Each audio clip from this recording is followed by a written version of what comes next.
আসসালামু আলাইকুম। Village shop BD থেকে আপনাদের সাথে আছি আমি মোহাম্মদ রাশেদুল ইসলাম। তো আমরা কিন্তু অলরেডি আম গাছে বিষ স্প্রে করা শুরু করে দিয়েছি। তো প্রতিবারই কিন্তু এই বিষগুলো স্প্রে করার ভিডিও আপনাদের মাঝে আপলোড করা হয় না। তো এখন যেহেতু মৌসুম চলে আসছে আর এখন যেই বিষগুলো স্প্রে করতে হবে আমি আপনাদের মাঝে একটু শেয়ার করব। আর এখন কিন্তু যেই বিষগুলো দিব এর পরপরই কিন্তু আমের গাছের মুকুল চলে আসবে এবং যাতে করে মুকুল যেন আমাদের গাছে তাড়াতাড়ি আসে সেই বিষগুলি আমরা এখন স্প্রে করব এবং প্রত্যেকটা বিষ আমি কি দিতেছি আপনাদের মাঝে একটু শেয়ার করতেছি।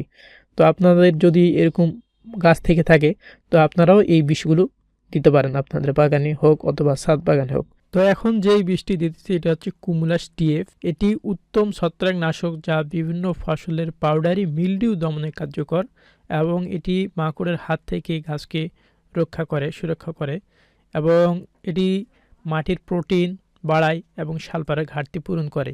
তো এটি আমরা যেহেতু প্রথমে দিতেছি এটি আমরা প্রত্যেক লিটার পানিতে 3 গ্রাম করে দেব এবং এটি পরবর্তীতে যখন আমরা স্প্রে করব তখন আমরা 2 গ্রাম অথবা 1 গ্রাম করে দেব গাছের কন্ডিশন দেখার পরে। তো এটি ভালোভাবে মিশিয়ে নিতে হবে এবং পানিতে ছেড়ে দিতে হবে। এখন যেটি দেখতে পাচ্ছেন এটি হচ্ছে ইউরিয়া সার। এই ইউরিয়া সারটি আমরা 1000 লিটার পানিতে 5 কেজি দিয়েছি, অর্থাৎ প্রতি লিটার পানিতে 5 গ্রাম করে দিয়েছি এবং এটি গাছের যেগুলো ময়লা আছে সেই ময়লাটা সাফ করতে এটি সহায়তা করবে। তো আপনারা চাইলে এটি দিতে পারেন। এবং এখন যেটি দেখতে পাচ্ছেন এটি হচ্ছে রোলান্ড। এটি হচ্ছে ইমিডাক্লোরপিড আর ল্যামডা সাইফারমেথিন। তো এটি আমরা এখন দিব।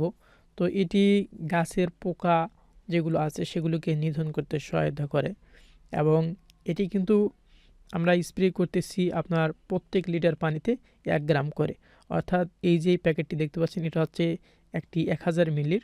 তো এটি আমরা প্রত্যেক লিটার পানিতে 1 মিলি করে দেব।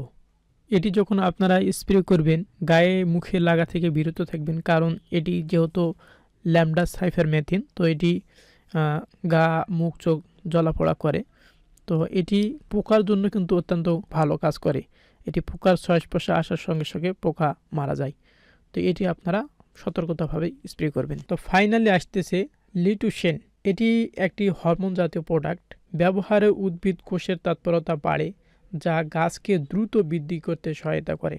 তো এটি আমরা প্রত্যেক লিটার পানিতে 1 গ্রাম করে দেব। তো এটি স্প্রে করলে গাছের মুকুল তাড়াতাড়ি বের হওয়ার সম্ভাবনা আছে। তো আপনারা চাইলে এটি স্প্রে করতে পারেন। তো এটি আমরা ভালোভাবে মিশিয়ে পানিতে ছেড়ে দেব। আপনারা চাইলে এভাবে স্প্রে করতে পারেন এবং আপনাদের যদি কোনো প্রকার হেল্প লাগে তো আপনারা আমার সঙ্গে যোগাযোগ করতে পারেন। আমি যতটুকু সম্ভব আপনাদেরকে হেল্প করার চেষ্টা করব। তো এরকম ধরনের ভিডিও দেখতে আপনারা অবশ্যই চ্যানেলটিকে সাবস্ক্রাইব করবেন। তো ঠিক আছে, ভালো থাকুন, সুস্থ থাকুন। এই পর্যন্তই। আসসালামু আলাইকুম।